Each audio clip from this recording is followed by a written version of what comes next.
Welcome to the Silver's Connection. Thanks for joining us today. I have an amazing guest, as you can see, Ms. Laura Eiman. She is a self-proclaimed ordinary woman doing extraordinary things because she's mentally tough. And today we're going to talk about mental toughness and what that means. She's a Navy SEAL trained mental toughness expert and coach. That's amazing. She's currently 21 years sugar-free, which no, but I get it. That's amazing. A gold medal Olympic weightlifter, which is outstanding. Currently, because she got nothing else to do, she's taking flying trapeze lessons.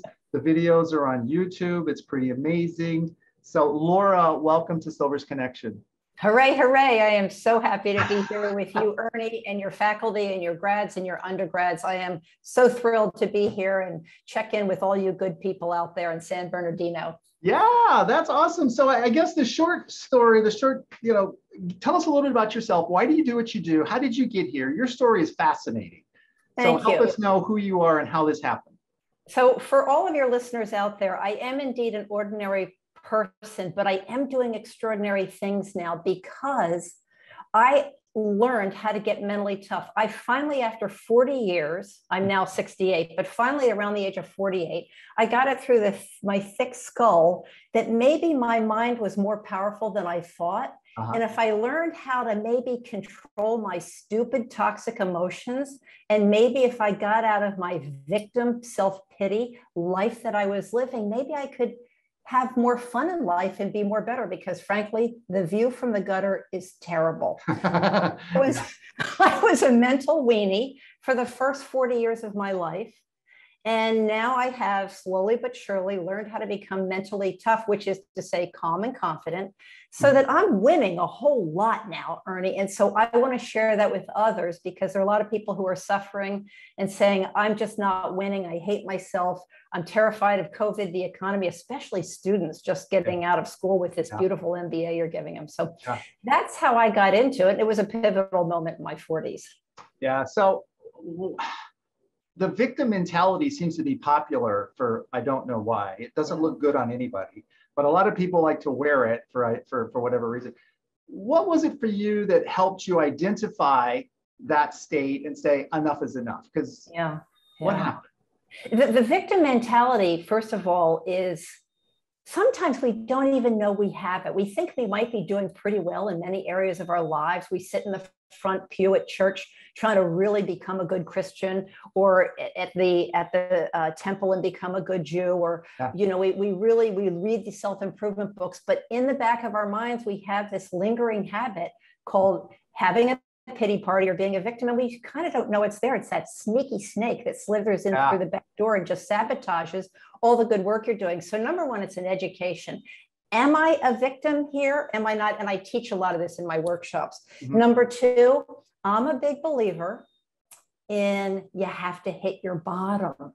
Because when we hit our bottom, have you and your listeners ever heard the expression, it feels so good to feel so bad?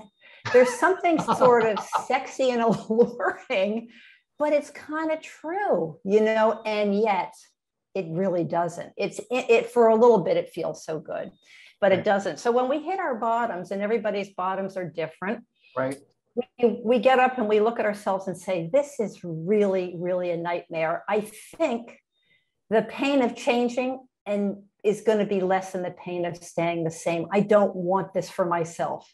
Right. So that's one way of getting out of that victim thing. Another way is to listen to podcasts like this one. Thank you for having me on, because I can reach a lot of people and say, you have a choice. You don't have to be a victim. You do have to give up some stuff. You got to sacrifice some stuff. You have to make some different choices. You have to become sick and tired of being sick and tired. Yes, right. Exactly. I'm sick and tired of being sick and tired. And when I talk to people and they're catastrophizing their life, all these things are bad, all these things are bad. And I say, well, when are you going to fix it? Or when are you going to stop? And they say, oh, I don't know. I say, well, it doesn't hurt bad enough yet. Right? Yes. Yeah. And unfortunately, you have a little farther to go.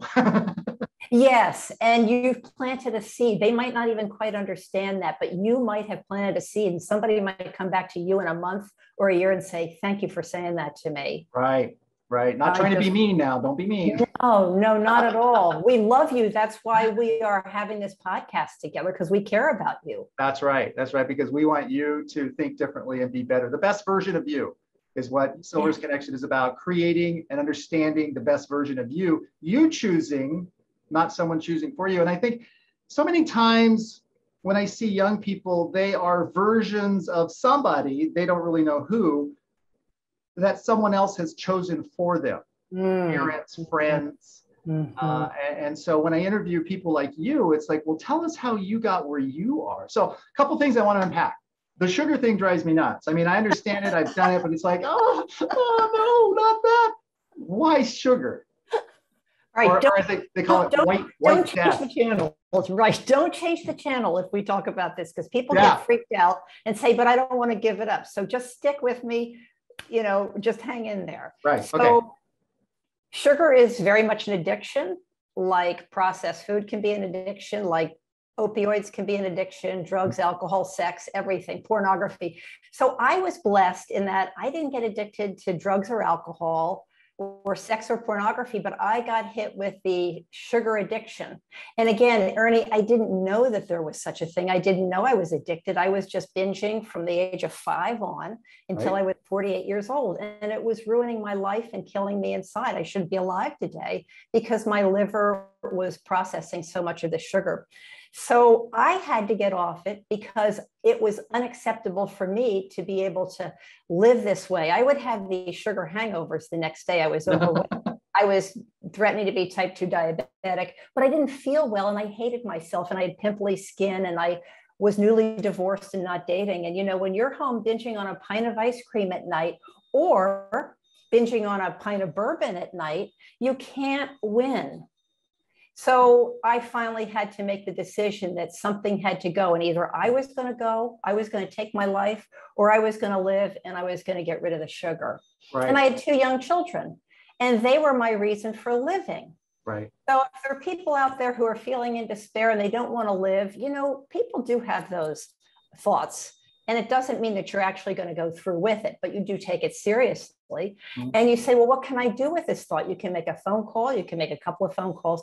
And you can make some decisions to say, maybe I want better for myself. And I had a big, juicy why.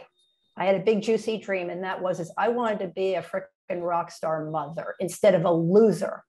So I watched a Navy SEAL documentary at my neighbor's one night when I was 48 years old. It was just kind of a coincidence, Ernie. And I was eating a bag of chocolate chip cookies, binging my way through it because I was miserable, depressed, lonely, angry, having a pity party. And I said to my neighbor, Dan, what are you watching on TV? I'm lonely. I don't have anything to do. So I was over bothering him. And he said, shh, I'm watching a documentary on the Navy SEALs. Well, I didn't know who they even were. And I got so sucked into this program. It was like I got hit over the head by some kind of divine God saying, I think you want to pay attention to this because these guys are really cool and they look great in uniform, Laura. Yeah, they do, right? I mean, holy cow. And I started to get very deeply moved by their mindset, Ernie. They were committed. They cared about themselves. They cared about each other. They liked working as a team. They had a disciplined schedule. They had accountability. They took responsibility for their actions. They fessed up to themselves and their teammates when they screwed up. And I said to Dan, my neighbor, I said, my gosh, these guys are like really mentally tough. And I started to cry and I said, I am such a mental weenie. And he looked at me and he said, so what are you going to do now? You on some kind of sugar high? Or are you going to now go off at the age of 48 and join the Navy SEALs? And I said, that's exactly what I'm going to do. And I got up and I threw the bag of cookies at him and I left and I really hit one of 1,000 bottoms, but I hit my bottom. And maybe a lot of you have hit your bottoms coming off of relationships, alcohol, booze. You just said enough is enough. I don't want the abuse. And I hit my final bottom and I said, I want better for myself and my children. And that was the last time I ever had any sugar or processed junk food.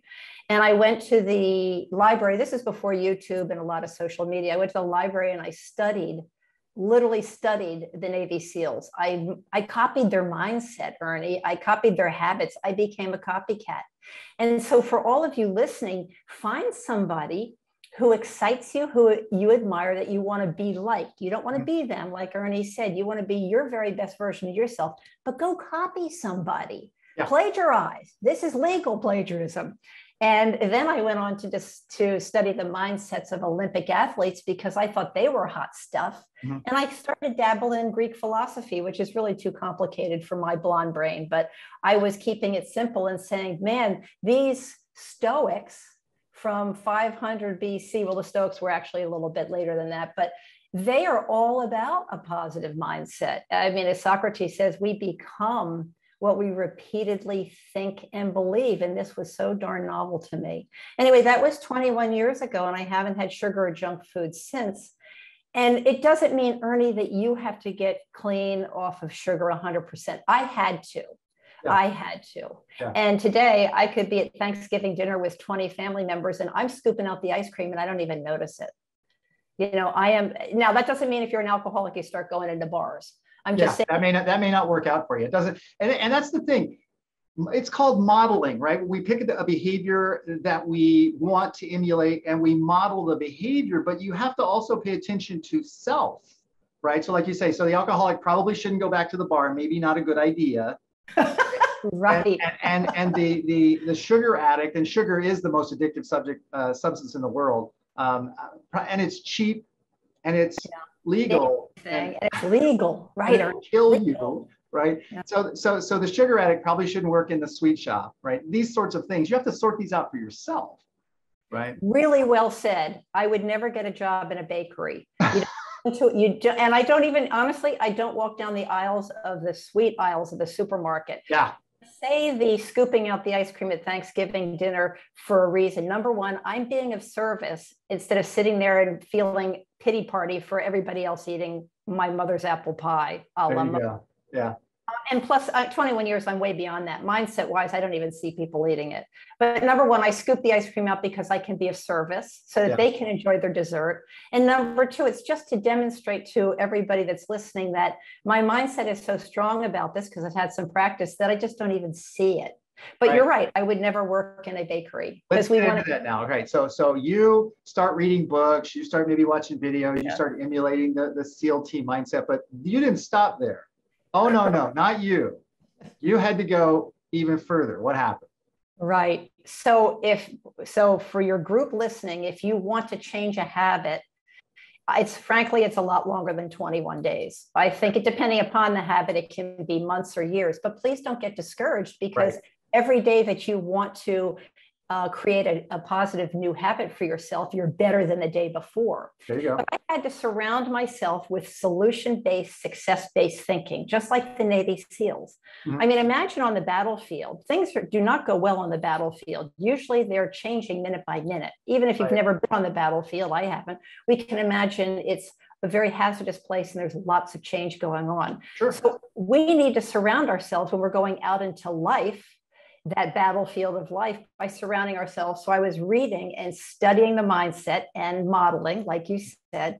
And then I got a therapist because I wanted to really get the support because those donuts looked really good at 10 o'clock at night, even though I had done my Navy SEAL reading that day. I had a bad day and I was used to downing a dozen donuts instead of going to bed and maybe praying and meditating over what I could do better the next day. So therapy, I started to go to church, and that may or may not work for people, but there are many options that you can get. If you can't afford therapy right now, you can get a mentor to work with. There are free mentors out there. It requires a little digging, but I think that maybe the Jack Brown College might have some options for that. The key is get resourceful. If you really want to change that habit bad enough, it begins with you, and take baby steps. Yeah. Start journaling, start sharing with friends, take up a fitness class, or start to move a muscle and change a thought. So that's a number of things that I did. I started to work out more,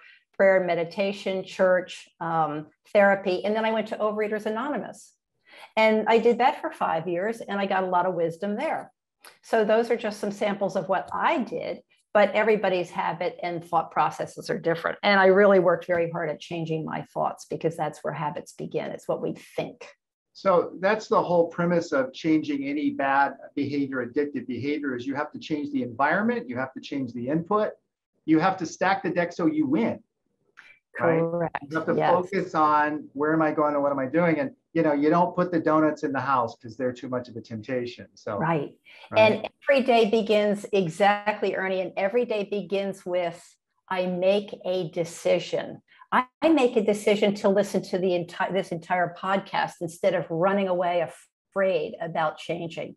Make the decision to at least sit and listen to it. Make the decision today to take one baby action step to get closer to what you want.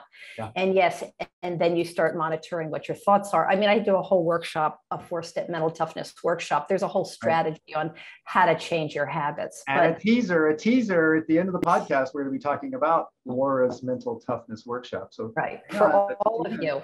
Yeah. So, all right. But I'm trying to drive you. I'm pulling this out of you now. You went and became Navy SEAL trained. Yes. Tell us about that. So remember, I said that at the age of 48, which was 21 years ago, I had seen this Navy SEAL documentary. Well, they became one of my mentors as a group. And then I would read biographies. I still, to this day, I will during dinner, I will watch Navy SEAL YouTube videos to get inspired. We all know David Goggins. Anyway, I would follow them over the decades and stay in touch. But about 8 years ago, when Instagram became kind of hot and popular, I got onto it. Mark Devine, retired Navy SEAL Commander Mark Devine, out your way in Carlsbad, California, started to come onto my Instagram, and I would follow him because, well, he's a rock star commander and easy on the eyes. And this is a man who has been in the battlefield. And not only that, but he has developed himself as a very holistic man. It's not just about shooting up the bad guys. He does yoga, meditation, prayer, and a lot of mental mindset work. Well, lo and behold, then he started to offer a Navy SEAL certification program called Unbeatable Mind. And I said, hot diggity dog. At this point, Ernie, I was a mental toughness coach, but I wanted to get my PhD or my MBA, if you will, in my coaching. And so I joined up with Mark Devine and his team, was going to go out to Carlsbad to train. And it was physical training as well in his SEAL Fit training program, which is his version of CrossFit. But COVID came. So I said, well, I'm going to make the best of this COVID crisis, and I'm going to study with him through Zoom. So I joined his Navy SEAL program with people all over the world. And we were trained by him and Navy SEALs to get my Unbeatable Mind certification. So I bring that also now to the program. That is fabulous. So all right, so all this to say, you're serious about this stuff. This isn't just a passing fad. I mean, you just said, you drew a line in the sand and said, never again, I'm not going to be like this anymore. You got serious. And you know why? Because one of my biggest missions in life, and again, in my coaching program, I ask people, well, what the heck do you want out of your life? I mean, you've worked so darn hard to get this MBA.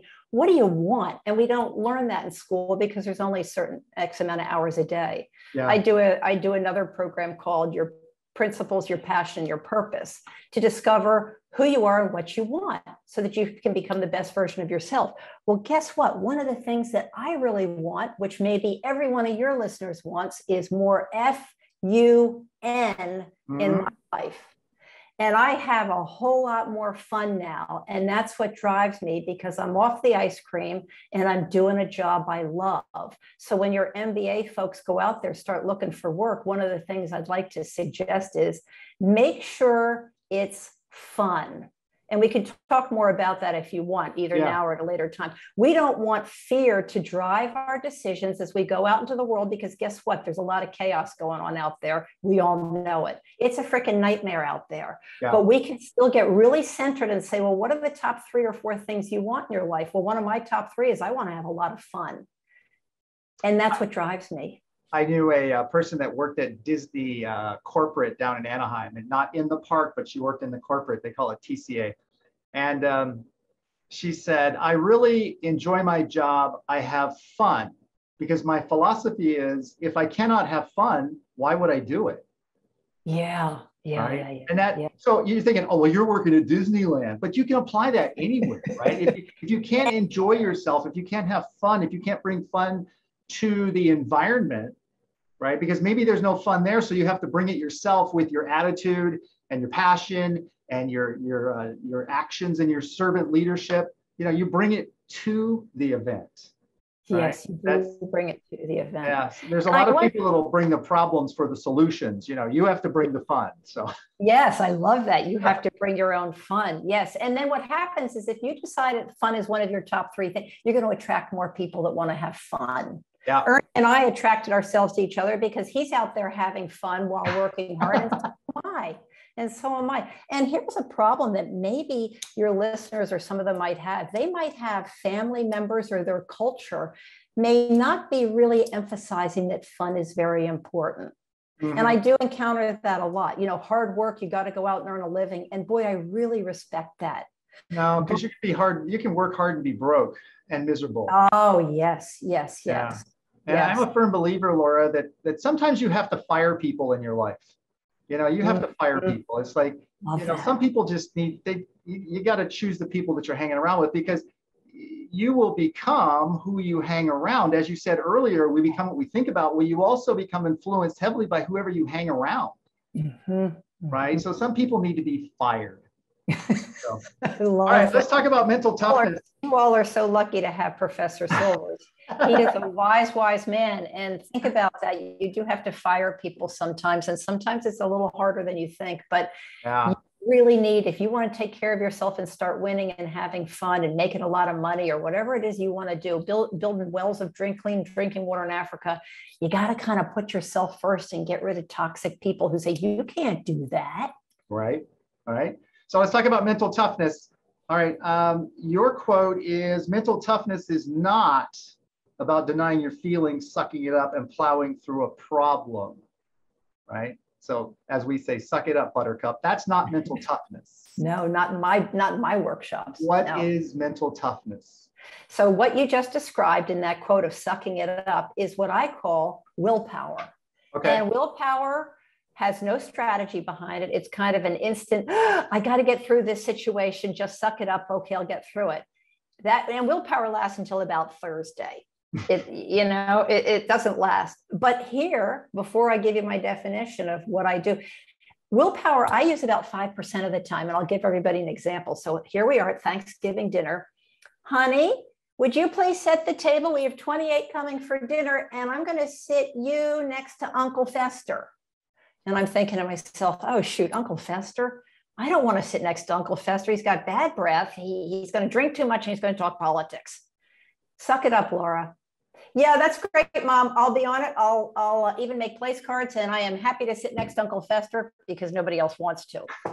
And that's a very effective use of willpower. I don't overanalyze it. I don't have to get into my mental toughness mind. I just say, set the table and be of service to your mother because she's working hard and sit next to Uncle Fester, right? So, but my mental toughness program, sure, you use that at times, but there's no strategy behind that. My program is all about learning how to delete the toxic negative thoughts or fearful thoughts we have in our mind. And we all have a lot of them now. We're anxious about the economy. How am I ever going to get a job? And I got student debt and everything else. How to really tame those negative thoughts, kill some of them, freaking kill some of them, and replace it with living in what I call a solution-based mindset.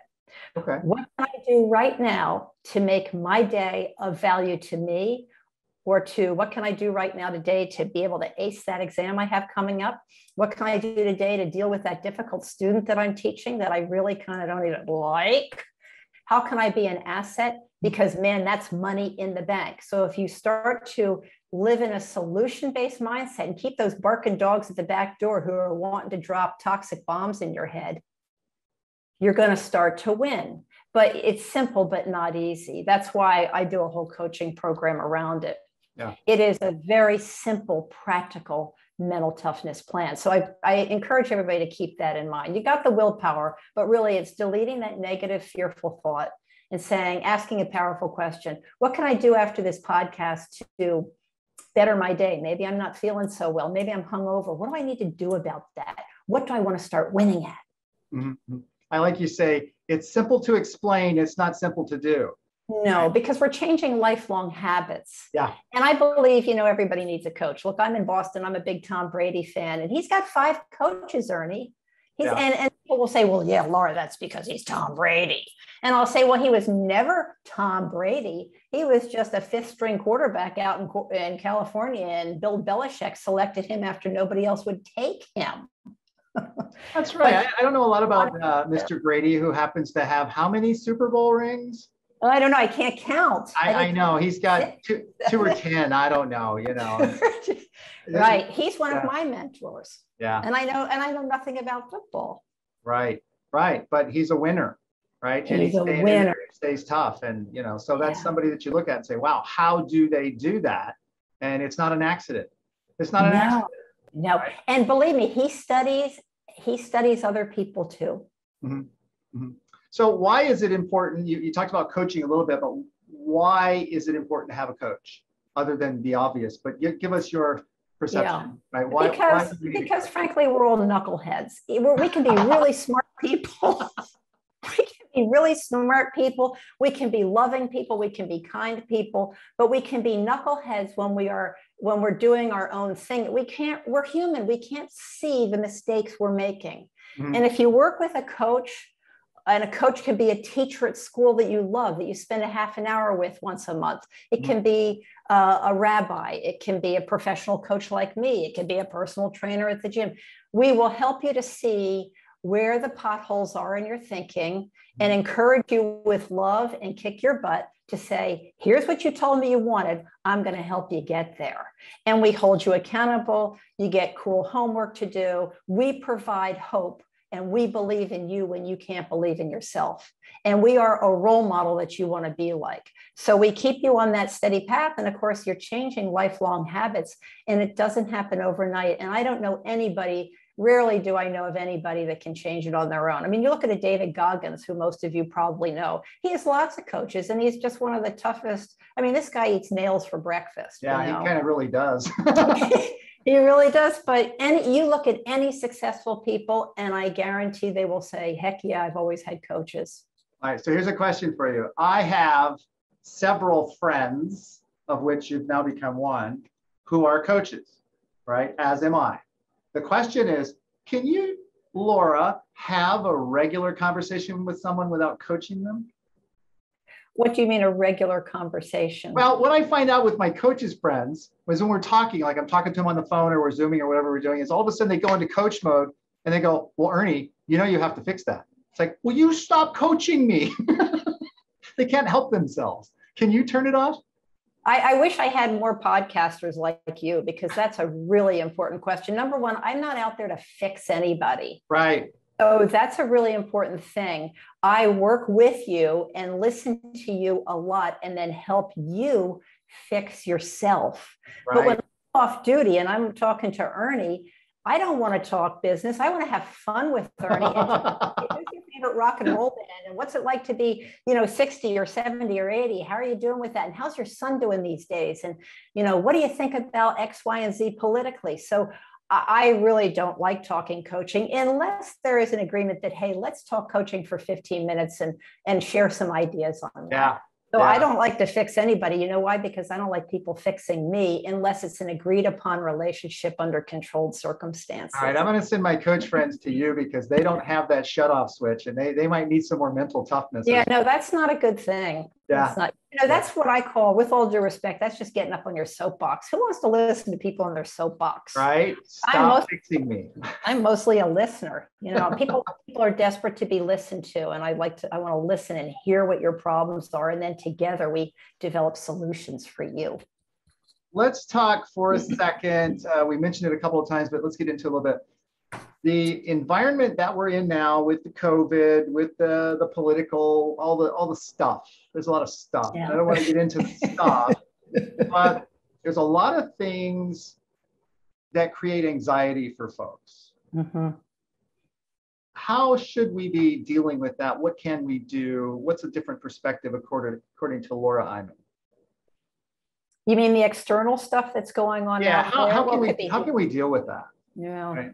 I know one is turn off social media and the news. That would be, Right. those are two things you can do immediately. Yes. But even before that, Ernie, is what I said earlier. Every day, make a decision before your feet hit the floor. Make a decision to say, what's my intention for today? Or if that's even too much, what's my intention for the morning? Right. Again, it takes practice, okay? But I want to start living intentionally instead of just sort of reacting through my day. Mm-hmm. So my intention might be, today I really need to rest because I've been working hard and studying hard and I haven't had a lot of fun. And with COVID out there, I can't go out and eat and drink like I used to. My intention today is to rest, and what can I do to have an enjoyable rest day so I can come back strong and nail that test next week? Right. So it's an intention. And then, yes, there are the practical solutions like turning off social media. Really, really, really hard because social media is most people's oxygen these days. So what we can do is we can turn it off and say, I'm going to do social media for 15 minutes a day, not 2 hours and 15 minutes a day. Boy, is that a mental push-up? That's an awesome exercise. If that's too much for you, say, I'm only going to do 1 hour a day instead of 2. Look at how you're living with intention. Social media is a blessing and it's also a curse because there are plenty of people out there who are looking mighty good that are going to make you go right back to the pity party. So we can turn off the news, or we can watch, 10 minutes of news a day, or just get one link on the website. On a website that's good. Most importantly, from a mental toughness point of view, we can make a decision today to say, I understand and acknowledge that it's a nightmare out there. I'm a big believer we must acknowledge our emotions first, because if we stuff them, Ernie, what's going to happen? Yeah, they're going to come out sideways. They're going to pile out. They're going to pile up. You're going to start screaming at your faculty member. You're going to start running red lights. You're going to drink too much. Feel the emotion. Feel it, feel it, feel it. Have a pity party for 5 minutes. Put the kitchen egg timer on it. Yeah. Don't have the pity party for 5 hours. Again, this takes practice and it does take coaching, but you can do this. I like that. Put a limit on the pity party and make a decision to say, I feel it. It's a nightmare. These are the 3 things I'm afraid of. And then after the beeper goes off with the kitchen timer, you say, okay, I've done. I've hit my baseball bat against the pillow and vented. Now, what can I do today to help those women in Afghanistan that are being raped by the Taliban?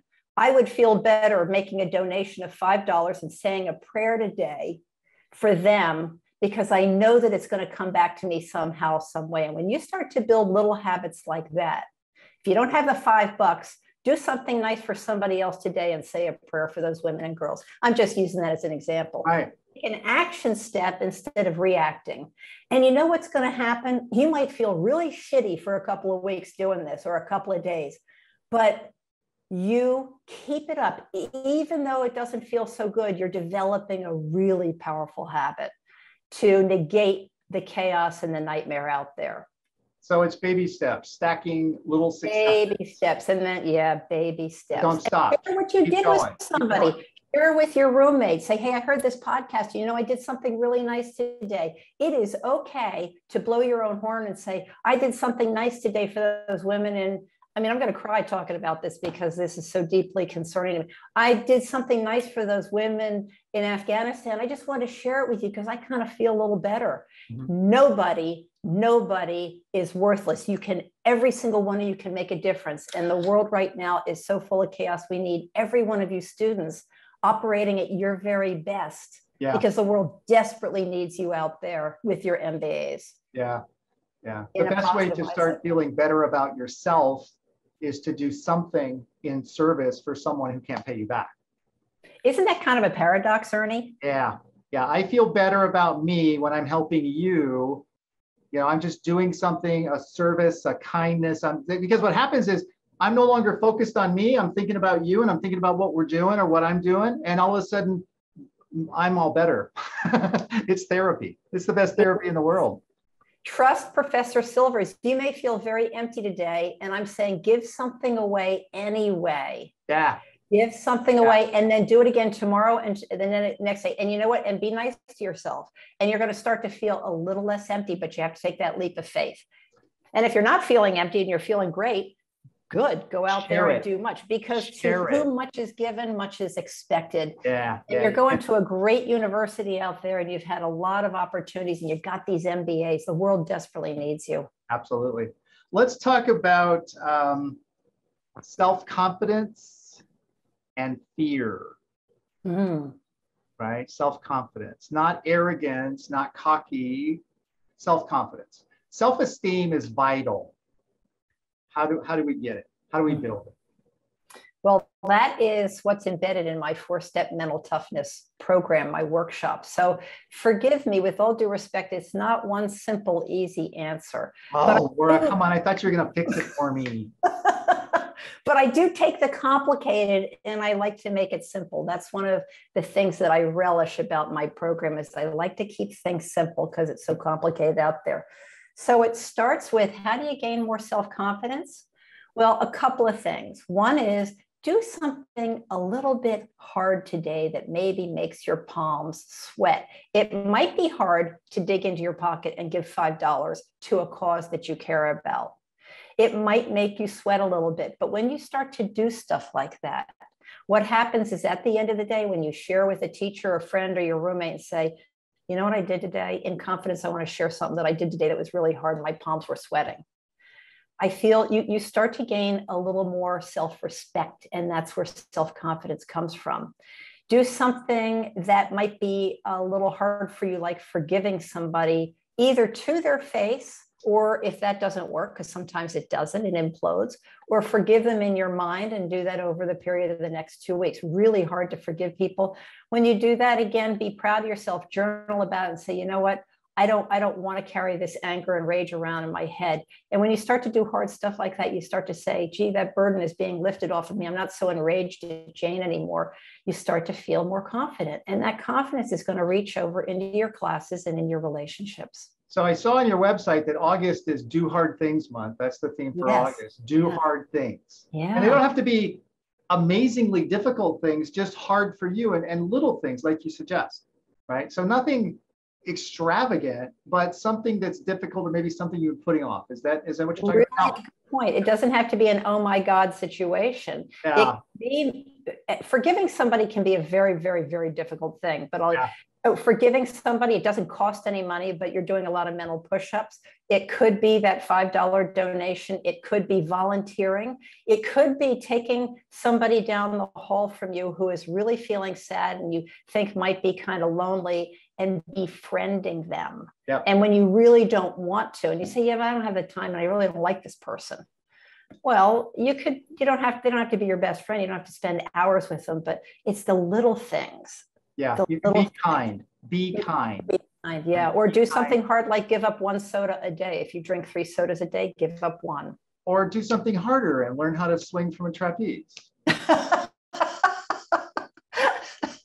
You know, so obviously you're a little more advanced in your hard things. Yes. Can you just tell us what you're doing? I know what you're doing, but can you tell us what you're doing?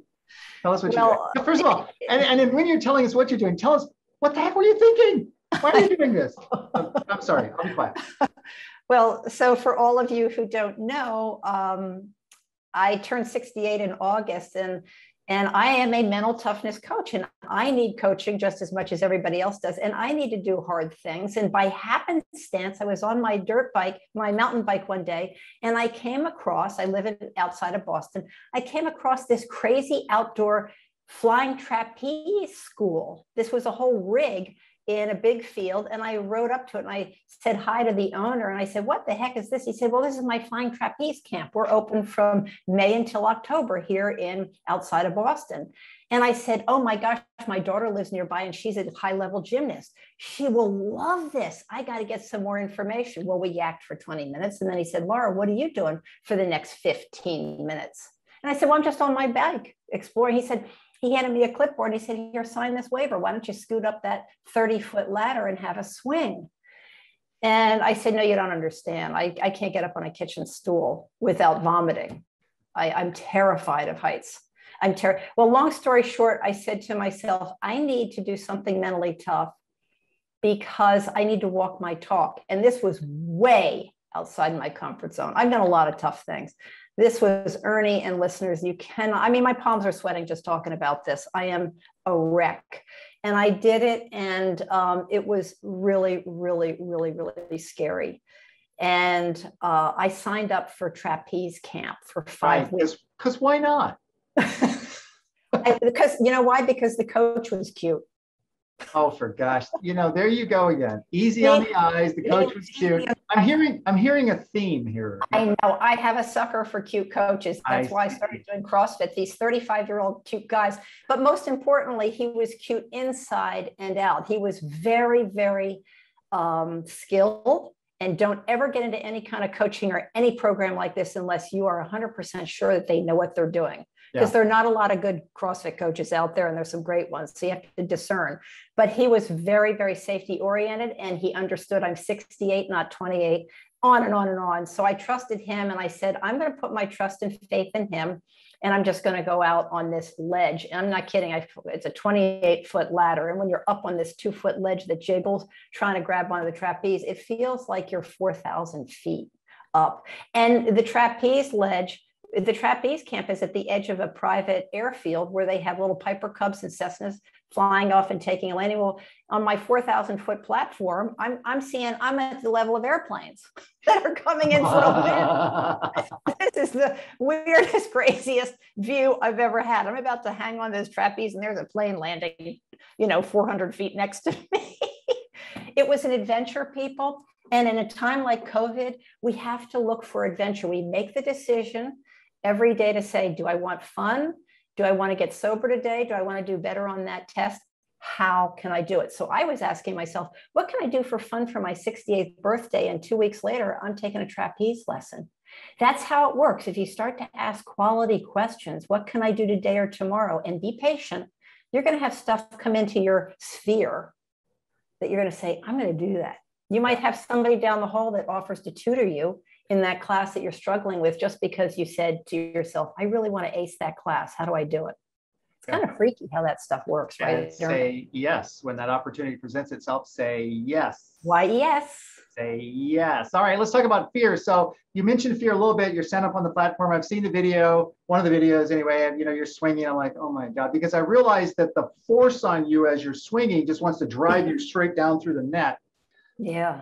How do we overcome fear? Now, that's not the kind of fear we're going to face every day, though. Some folks, depending on what they're doing, they feel like they're up on that ledge swinging from that trapeze. So how do we deal with fear? How did you deal with that fear? Well, there are a lot of different fears. So flying on a trapeze is one kind of fear. Another kind of fear is I'm afraid I'll get COVID. Another kind of fear is I'm afraid I'm not going to be liked by that girl and I want to ask her out. So there are many different fears. And again, I want to take the complicated and make it really simple. And it really, really starts with developing a confidence and saying, because I get afraid all the time, Ernie, I get really terrified sometimes, but I also know how to have that fear party for 2 or 3 minutes and not be fearful for 2 or 3 weeks.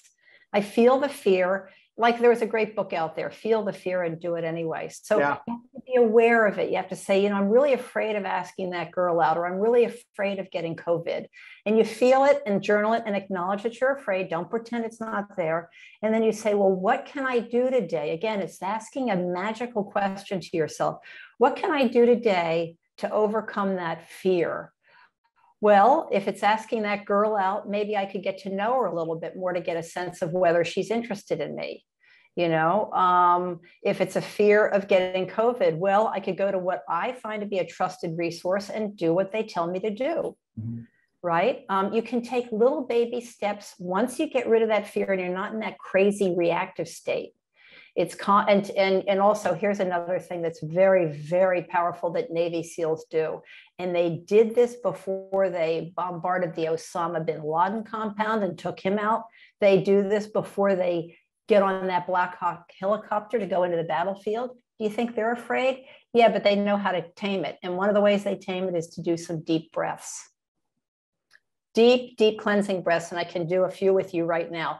Yeah. I used to write them off and say, that's just woo-woo stuff. I'm not going to breathe. Yogis in India do that with all due respect, but I'm not doing that. I thought no woo-woo stuff here. But I was being a knucklehead. And then when I learned that the Navy SEALs did it, I sat up and I took notice.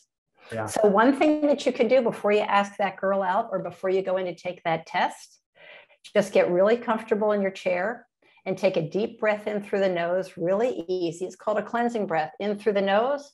Let's say you do a count of 4 in through the nose, hold it for a second, and then do a long exhale through the mouth to a double count of 8. So I'm going to do one for you right now. It's in through the nose. That's a count of 4, hold it, and then just shh.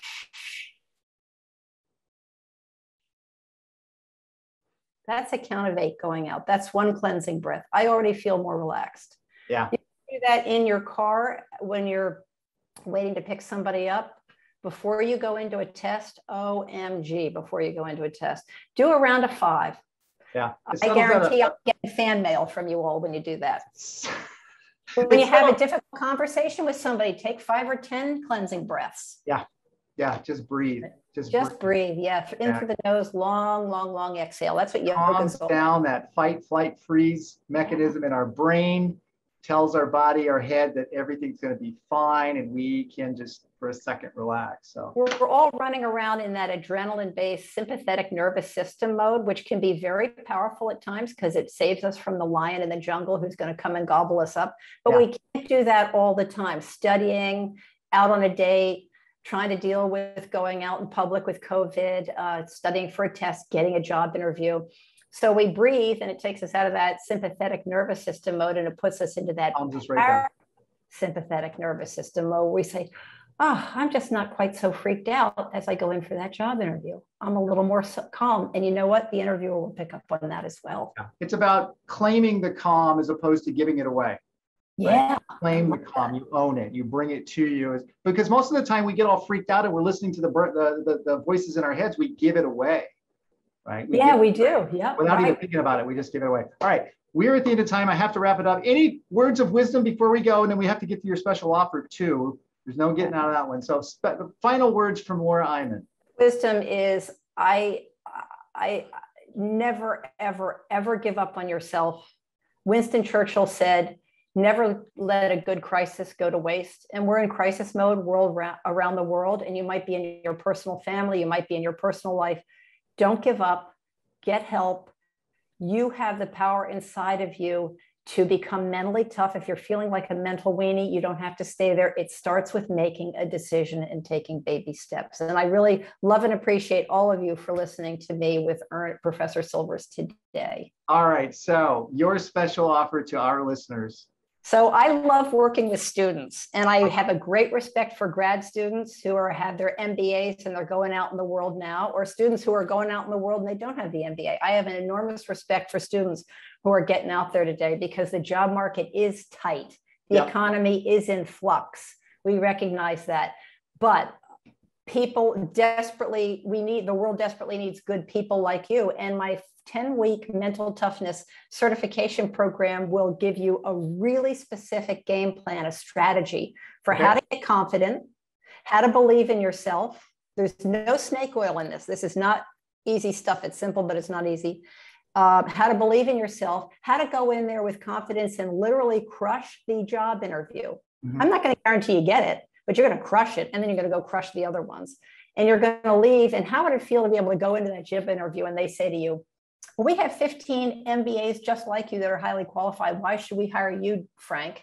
And you could say, because I have got a certification program, mental toughness certification program, and I now know how to come to your job every day in a solution-based mindset and not dwell on all the toxic stuff going on out there. Who else in your company needs to learn that?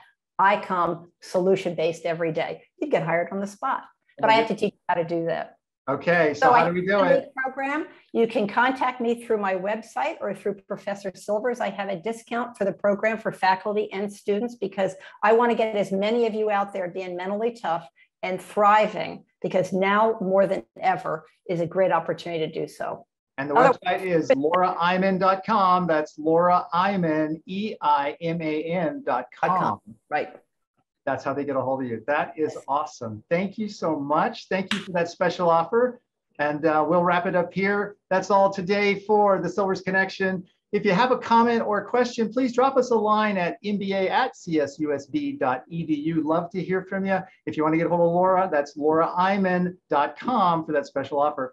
And thank you so much, Laura. That's all for today. Thank you all.